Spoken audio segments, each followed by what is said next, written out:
Hey everyone, welcome to Locked On Lakers for Wednesday. Brian Kamenetsky and Andy Kamenetsky. Andy, remember all that stuff that Kevin Durant had been saying and doing and demanding trades, and it was going to upend the NBA and everything was going to change? Never mind. Don't worry about that anymore. What does it mean for the Lakers? That's next. You are Locked On Lakers, your daily Los Angeles Lakers podcast. Part of the Locked On Podcast Network, your team every day.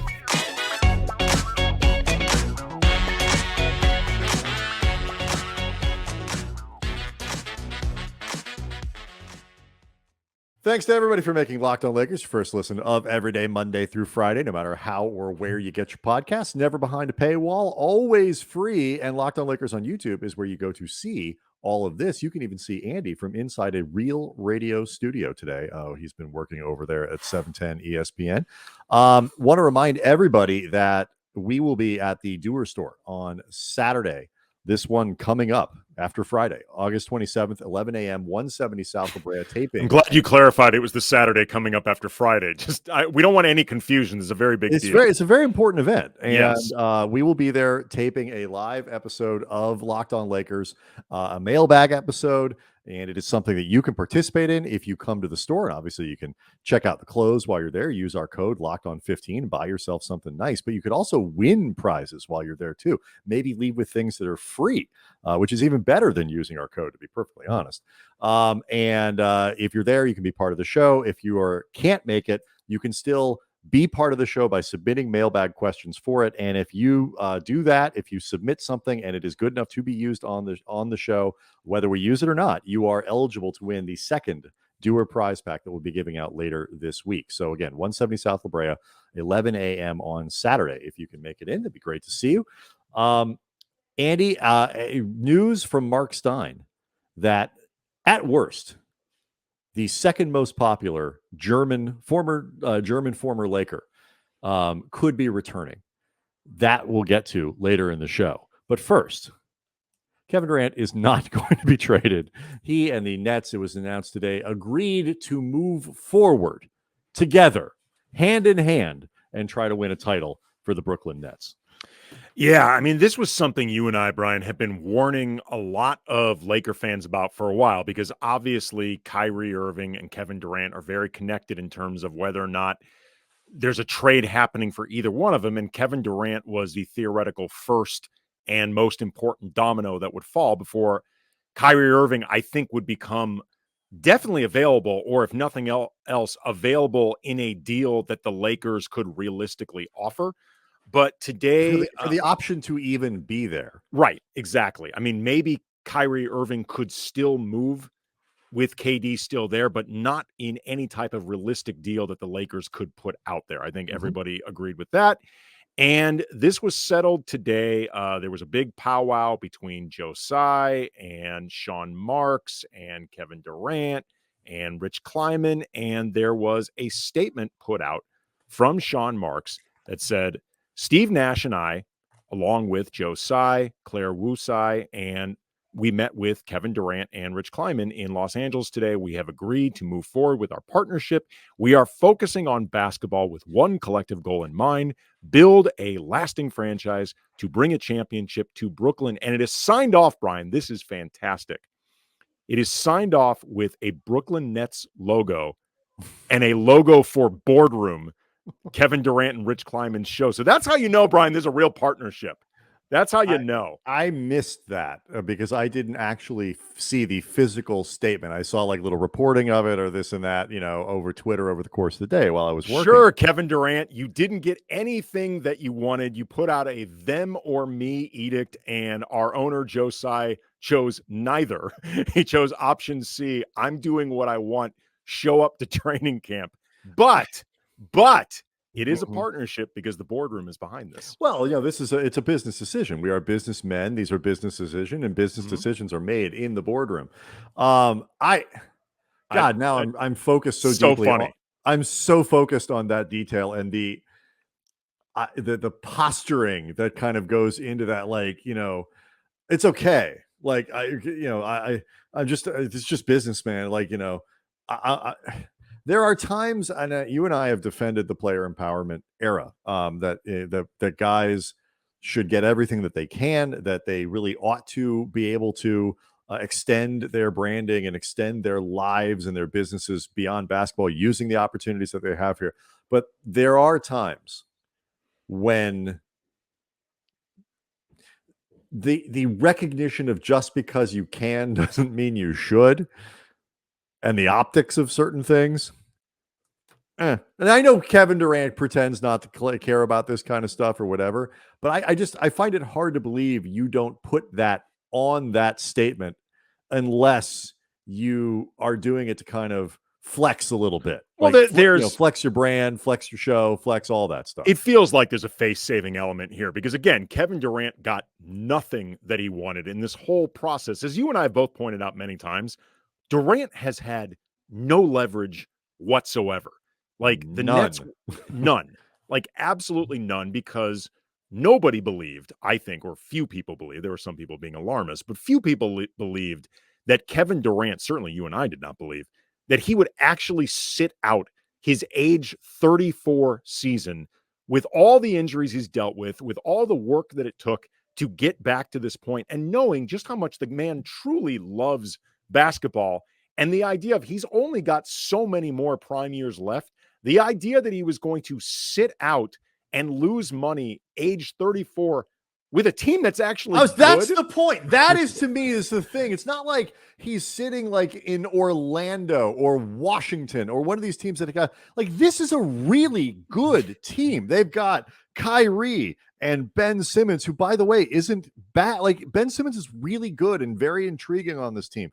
And they picked up TJ Warren for free, and they've got Joe Harris and Seth Curry and, Nick Claxton. I mean, this is I wouldn't necessarily call them the odds-on favorite in the East, but they're in there with Boston and Milwaukee and like in Miami. Like, they are right there if everybody stays healthy. So it's not like some garbage team he's trying to escape from. It's a title contender. Well, it just seems like, and this is just interesting too, because the Lakers are always a team that is going to be dealing, certainly if they have their way, with superstar politics, because they are a team that is in the superstar business. If we said many times, they are in the star effery business. And it seems like Kevin Durant was the last person to recognize, A, how little leverage he had in this situation, but also, two, the idea that being age 34 with the injury history and also seemingly impossible, not just to make happy, but seemingly unaware of what he even wants to be happy. Like, it doesn't seem like Kevin Durant actually even knows what he wants. So another team could say, you know what? I know he's difficult, but we have what he wants. I mean, Brian Windhorst reported that the Nets weren't even 100% sure why Kevin Durant requested a trade to begin with. Are we 100% sure that he knows? I mean, I'm not trying to be flip. That's my point. What I'm sort of saying. Like, I feel like sometimes, and that's going to lower the demand for the sake of it. That's going to lower the demand for him, and explains why Kevin Durant really did not create a sweepstakes. It's just interesting to think about this, especially given how, everyone had been concerned that LeBron was going to try to hold leverage over the Lakers with his extension. And I think he rightly recognized, A, not really worth the effort, and B, what am I holding? Like, what exactly am I holding over them, and to what point? Right. And what leverage do I have to do it? And, right. This is not a good look for Durant, in terms of playing the flex. Fire them or trade me. And then what is it? 2 weeks later? Option C. Nobody's doing anything differently. And they just, no. Brooklyn was just like, no. And so, it's funny. Like, we've spent a lot of the summer. We'll get here in a second to how this impacts the Lakers, which is obviously, critically important to the audience of this program. But in terms of the culture of the NBA going forward, this has been a really transformative summer, and a kind of a transformative 18 months. And if people are talking about like a different kind of CBA and a different kind of this and I think a lot of it just comes down to teams saying no, teams recognizing limits, doing better work to understand exactly where these superstar players are and at what point it is no longer worth caving into their demands. And, the Nets, I guess, if bowled over by a trade, could have done it. If Boston gave them everything they wanted, okay, fine. We'll trade you Kevin Durant and we'll go on with another championship caliber team that's just a lot younger.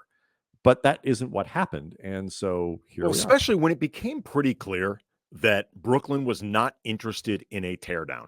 And it seemed like they were just like, look, with everything that we did, all of the efforting to bring in Kevin Durant, to bring in Kyrie Irving, what we sacrificed along the way in terms of players, in terms of our former coach, Kenny Atkinson, what we gave up to get James Harden, like all of these different things, we're not going through all that again. So what we want, and the only thing we're going to move on is, at least for the time being, a trade that helps us now and later. Yep. And if you can't give us that, we're not interested, because this guy's under contract for 4 years. So the Lakers now are in a situation where it is patently obvious and plain that, at least for now, Kyrie Irving is not coming. And he, who knows what happens at the deadline, but it ain't happening now. It is not something the Lakers can plan for.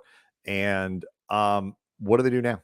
Because Kyrie has been option A all summer. It is off the table. What's next? That's next. So you're hanging out with some friends and putting back a few drinks, and a few becomes a few too many. And as the evening comes to an end, people start to head out. You're thinking of calling a ride, but then you decide, no, I live nearby. I can make it home. It's not a big deal. And look, what are the odds I'm going to get pulled over anyway? And even if I did, what's the worst that's going to happen? My insurance goes up. I lose my license. I lose my job. I total my car. I injure someone. I kill someone. I mean, you can see where this is headed. And everybody knows about the risks of drunk driving. The results are tragic. They're often deadly. And that still, however, does not stop everyone from getting behind the wheel under the influence. And that's why police officers are out there right now looking for impaired drivers on our roads. And that's to save lives. So if you think you're okay after a few drinks, think again. Just play it safe. Plan ahead. Get a ride. It only takes one mistake to change your life or somebody else's lives forever. Drive sober or get pulled over. Mentioned at the top of the show that we will be at the Doer Store, 170 South La Brea, on Saturday, 11 a.m. for a live taping of the show, a mailbag episode, which we hope you can be a part of. The other thing about this that is exciting for you, hopefully, if you can be there, is to get in the store and understand what it is that we're talking about when we talk about the Doer clothing. And it is, what I love about this stuff is, I like staple items. I like things that kind of have neutrals to them. I can wear them anywhere. I can do anything in them, and then add other stuff to my wardrobe. If I want something that'll pop a color, I can do all that. And no matter what I want to do, no matter where I'm going, I can wear Doer clothes and know that I'm going to look appropriate for what I'm going to be doing. I'm going to be feeling appropriate because it's lifestyle clothing that adapts to your lifestyle. No matter, I'm at work, I'm out running around with the kids, the stuff all day long. You can wear it. It looks good. It continues to look good, moves with you, is extremely comfortable. And if you go into the store, again, 170 South La Brea, tell them we sent you, use our code LOCKEDON15. You get 15% off everything that you need at the store. But if you can't make it in, and not everybody lives in LA, you go to shopdoer.com, and that same LOCKEDON15 code will work for you. It is some of the most versatile performance clothing that you will find anywhere. And we hope to see you on Saturday. Again, Locked On 15 is the code, whether you use it live at 170 South La Brea in person or online, shopdoer.com. Plan A was Kyrie Irving, Andy. Plan A is off the board. What is plan B? Well, seemingly it is either Buddy Hield and Miles Turner in a deal from Indiana that seems like it is there for the taking. There has been no rumor of any other team that has been connected to Buddy Hield, who has been connected to the Lakers going back to last season. It seems like at some point the CBA demands that Buddy Hield gets traded to the Lakers, or they sign him as a free agent. Something it'll happen at some point. Well, he's going to be here. Yeah, I mean, Rob Pelinka loves to reunite with former clients, as we've seen with Avery Bradley multiple times, and other ones as well. It would be a nice change of pace to see a client be brought into the Lakers because of a relationship to Rob Pelinka. I was about to say, he only gets one or two of those slots per year because the rest go to Clutch. Exactly. But I was going to say quite the change of Yeah. pace, like in terms of these sort of politics. Before you get too deep into that, though, I did see somebody comment on the YouTube page on Tuesday. Okay, like after the news broke. Okay, time to turn our attention to Donovan Mitchell. Yeah. So for the record, Andy, do you believe the Lakers, now that they are out of the Kyrie Irving sweepstakes, should turn their attention to acquiring Donovan Mitchell? Well, you got to make the call. You have to make the phone call offering Russell Westbrook and 2 first-round Do you picks give for up? Donovan But you Mitchell. would definitely give up the second first rounder. I'd play hardball. I mean, like you try to make it happen without giving up both firsts. But I think ultimately, in the back of your head, we're gonna give him up. Yeah. And it's Danny Ainge. He's got a shrewd reputation. The whole Celtics Lakers thing. At the end of the day, you're probably going to have to give them both up, I think, in order to get Donovan Mitchell. You might even have to do a couple second rounders. But yeah. Speaking of Donovan Mitchell, though, who is not going to be a Laker, there is the idea of the Lakers getting all the ancillary pieces with the Utah Jazz if they do move Donovan Mitchell, presumably to the Knicks, and they go into complete teardown mode. That could be some type of combination of Patrick Beverley, Bojan Bogdanovic, Jordan Clarkson, Patrick Beverley, Rudy Gay, just basically Royce O'Neal, perhaps, depending on the timing. Like Royce O'Neal's in Brooklyn. Oh, well, no, then that's right. They traded him. That'd be harder to get him now. Right. But I'm including everybody who's ever played for the Jazz. Right. But, so basically you're turning the Lakers into Jazz West. And that's a depth play. But the problem with that one, and to some degree, and this becomes relevant for the free agency thing that we're going to talk about here in a moment. But to some degree, the Durant being off the market loosens things up a little bit in the NBA in terms of maybe minor deals that might be made or other smaller transactions that could involve teams like the Lakers, who had been waiting to see what happens there. But there still is a bit of a logjam in terms of that while people wait for Donovan Mitchell. And if the reports are to be believed, Utah turned down, I think it was 5 first rounders from New York, including 2 unprotected, along with Obi Toppin, in exchange for Mitchell. So there's still Utah's still a long way to getting what they want. And we all know how quickly Danny Ainge moves on these things, how just easy he is to deal with. So, if the Lakers are waiting around for that, it could be a little bit. You mentioned the Indiana thing, and we can break that down in a second.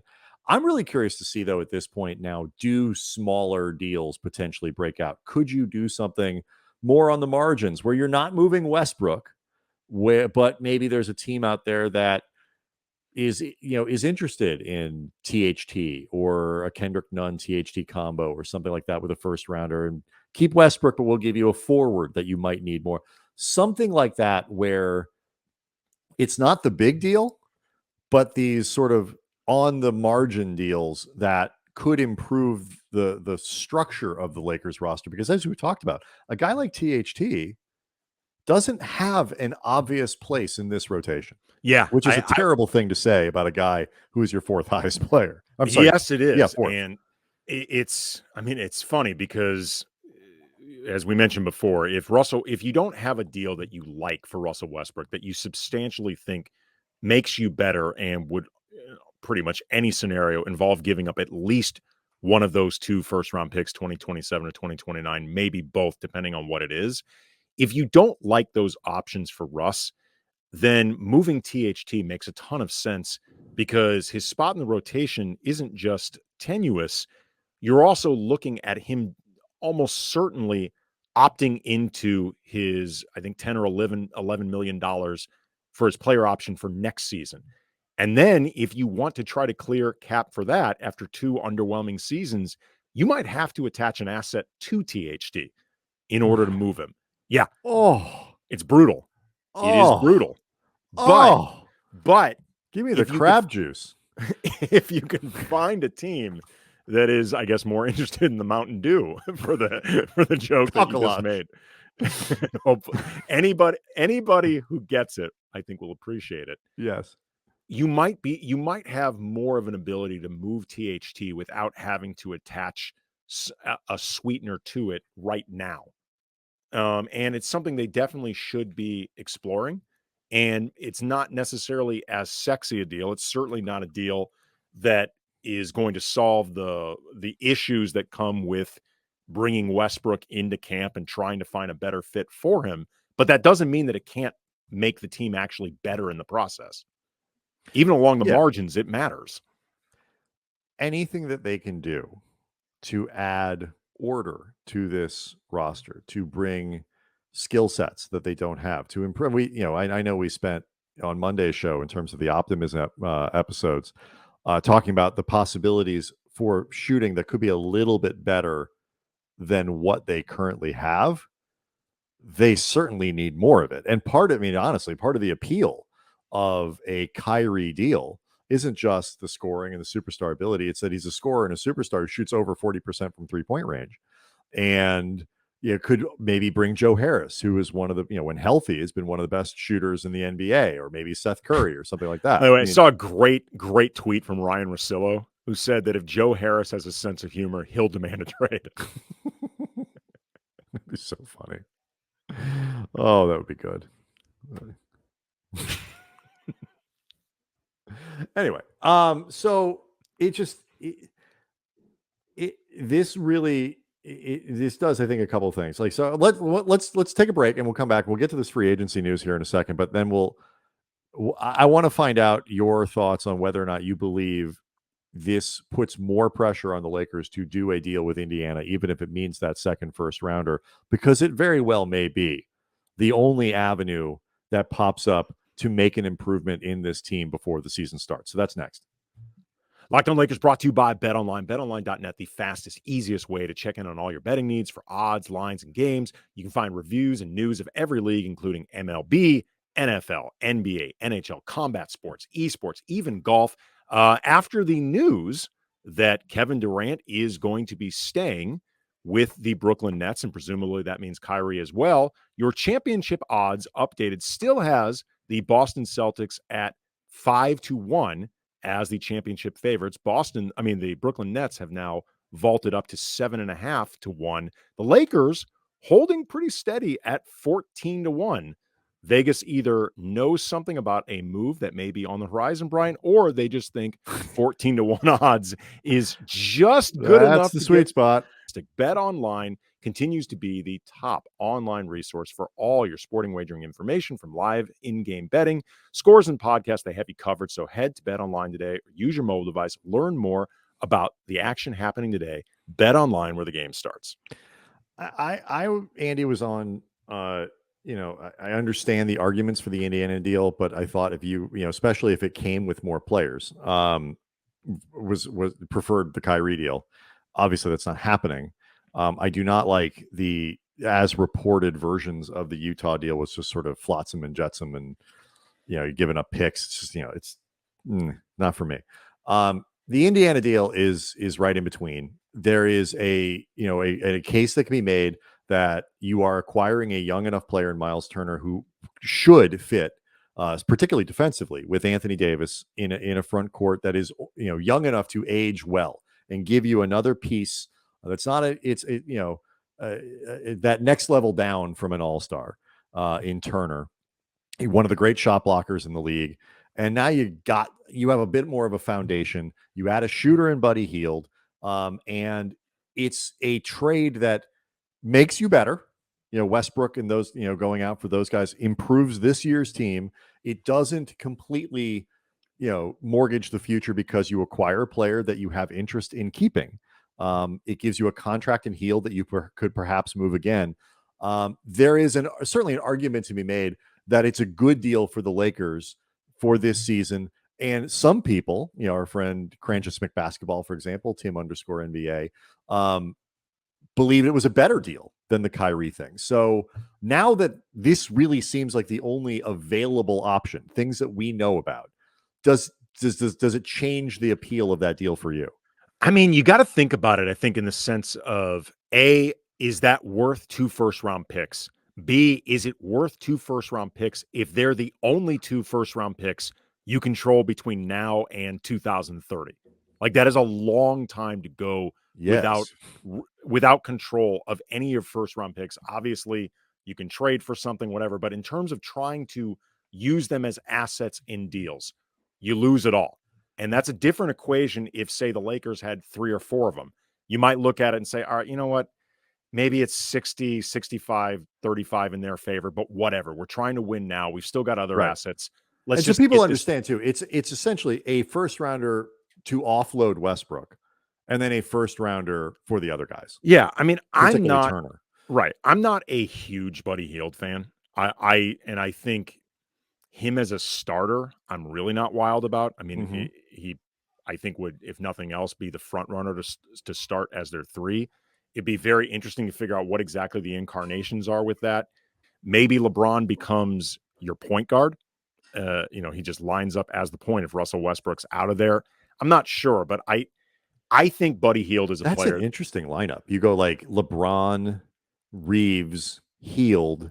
It's pretty big. Like, in a league that's gone small, it's pretty big, but very mobile for a bunch of big guys. You got floor spacing. Like, I don't hate that. Yeah, I mean, you're going to end up having to do some defensive cross matchups because you don't want Buddy Hield on your best wing, which could be kind of taxing. Right. You don't want LeBron doing it. You really don't want any of those guys guarding anyone. I think you could maybe look at putting protections on at least one of the first round picks. I would also inquire about including THT in there, maybe as a young player, as opposed to both first round picks. I would look maybe also too, in exchange for only giving up one first round pick, you take TJ McConnell, and because he's got some longer term money, at least going into 2024, and you help clean Indiana's books in exchange for only giving up one pick. The idea of giving up 2 totally unprotected first round picks for that deal, because I don't think a ton of Buddy Hield, I think of it a lot as 2 first round picks for Miles Turner, in part because of my opinion of Hield, but also I don't think I'm as desperate to move Westbrook as some other people. I can see the logic for it. I would be lying if I thought it's an incredible deal for the Lakers. I'm not saying they shouldn't. No, right, and it's one of these things too, because really, what you're doing at that point is you're saying what we think is coming could be better or will be better. Whether that is this off season, whether that's at the deadline, whether it's and that may be true, but I'm increasingly of the mind that I don't know what 2 first round picks in 27 and 29 gets you. If you don't have young talent to attach to it, if you don't have other things that you can, I don't know what just those 2 assets really do for you, because it's going to be very hard for teams to predict where the Lakers could be terrible for 2 or 3 seasons and somehow rebuild by then and then make those picks worth it, relatively worthless. And so I realize, it's been on the play. I've been torn on this deal for weeks because especially now, I don't think they're going to do better. Certainly not in the near term. I don't disagree. And it's less about that. I do like Miles Turner. They're imperfect players. I like Miles Turner. And he's got some injury issues of his own and all this, but it is not a great trade package that the Lakers have to offer. I mean, I think that's something that people need to understand. It's not like the Lakers are dangling, some fantastic stuff. And of course you should be able to get, X, Y, and Z for that. It is not a great trade package. And so I probably would do it, just because if you by the time you get to the deadline, it's gonna be hard to make a deadline deal, I think, that's necessarily better than this one. This may be the best available deal for the Lakers, and it may not be a bad deal, but that doesn't mean that I have to be excited by it. Right. No, and you eat into your great flexibility for next year, but I think there are ways around that. Like, I'm not worried about flexibility. I'm not. If you're going to try to make your team as competitive as you can this year, again, we've had this conversation where you've gone all in. You're 80% of the way there. No more half measures. You've put yourself in a position where if you're pot committed, you might as well just one of us press the button. There we go. I don't know what you're clinging to. I don't love it. I think the chances of it working in the way the Lakers want aren't great. But I also don't know if you have a better option, and I don't know if standing pat is any better. One thing the Lakers, Andy, could do that isn't standing pat is returning, at worst, the second most popular German player to play on the Lakers in recent memory, behind Isak Bonga, who probably was more popular. Dennis Schroeder, according to Mark Stein, who mentioned this earlier in the summer, is still apparently a live option for the Lakers. They're really kicking the tires on this bad boy. I mean, he does not fill a need at all. You could say that he's a talent upgrade potentially over some of the guards that they have, but he does not fill a particularly pressing need for this team. It is also just a staggering finish and a staggering mismanagement of assets. If you consider that 2 years ago, the Lakers gave up Danny Green and a first-round pick to bring in Dennis Schroeder, clearly did not consider all of the politics that came with him being in a contract year. I think started him when he really should not have been starting in the first place because they wanted to try to retain him. They offered to overpay the bejesus out of him. He turned it down. They ended up losing him for nothing, which led to bringing in Russell Westbrook, which also required somehow, I have no idea, but required a first-round pick from the Lakers. Somehow. Dennis Schroeder has since become a veterans minimum player to go from 2 years ago, giving up a first-round pick, trying to give a guy $80 million to getting him 2 seasons later at a veterans minimum. Getting nothing for him on the way out the door. Right. Getting him 2 seasons later on a veterans minimum, 2 picks lighter in a way that doesn't necessarily upgrade the roster. In a world where, as you mentioned before, they might have to attach, it is not inconceivable that you might have to attach a pick to get rid of THT. Maybe they would do it to distract from that eventuality. You know what? When you lay it out like that, if I'm Rob Pelinka, you know what I say? 9. I mean, look, I guess there's a certain element of why not. Like, if you think he's better than half the guards on your team, bring him in. I don't think he provides a tremendous upgrade. Pretty well for Boston at times. You know, not well enough that they didn't look to get rid of him when the minute it became possible. And it should be noted, Boston went on a tear the minute he left the team. He's not a great culture guy. No, no. But yeah, I can't say I'm excited by this. They don't need another guard. If there's another, if Schroeder, a player of Schroeder's caliber with that same backstory, was 6'9", 6'8", I'd say, and could shoot a little bit or something, I'd say it's different. But he ain't that guy. We'll see what goes on. Again, Saturday, August 27th. Saturday, August 27th at the Dewar Store, 170 South La Brea. Come ask us some questions, be part of the show, win some prizes, and you could be part of the show anyway just by asking a question that could be used on the show. Win another Dewar prize pack. Locked On Lakers on YouTube is where you go to see the show, and we'll see everybody next time.